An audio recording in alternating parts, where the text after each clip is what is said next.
Hello everyone, welcome to JISDAC 5-minute Sabbath School Summary. And this week we are on lesson number 2, entitled The Message of the Cross.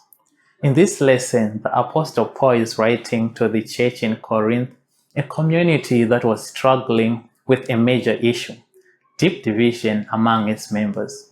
To heal this division, Paul directs their attention directly to the cross, presenting it as the ultimate instrument of reconciliation and the supreme symbol of Jesus' humility.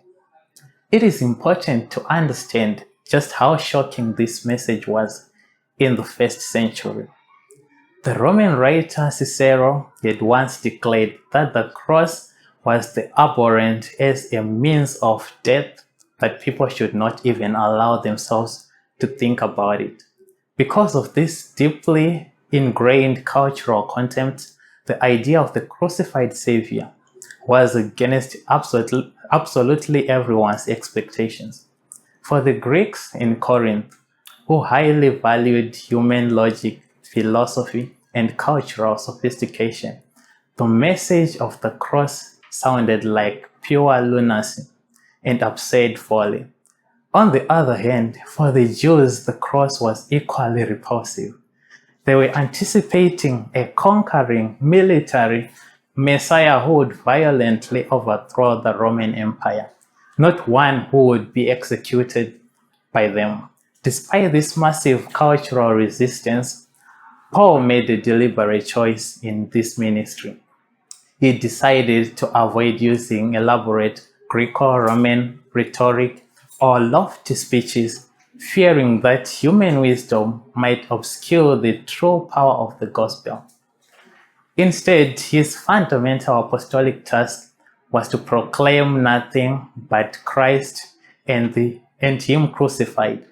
Paul creates a powerful contrast here, explaining that the message of the cross is foolishness to those who are perishing in their own self-destroying pride and rebellion against God. However, to those who are being saved, it is nothing less than an undeniable power of God. Human wisdom is completely incapable of solving the problem of sin. Only Christ saves as both the power and the wisdom of God, paying our immense debt and securing our salvation. Paul reminds us that salvation cannot be earned by our own efforts. It is a gift of grace from a God whose foolishness is wiser than human wisdom and whose weakness is stronger than human strength. As we reflect on this lesson, we are called to look past our own pride, set aside worldly expectations, and fully embrace the transformative and unifying power of the cross. Stay blessed and see you on Sabbath.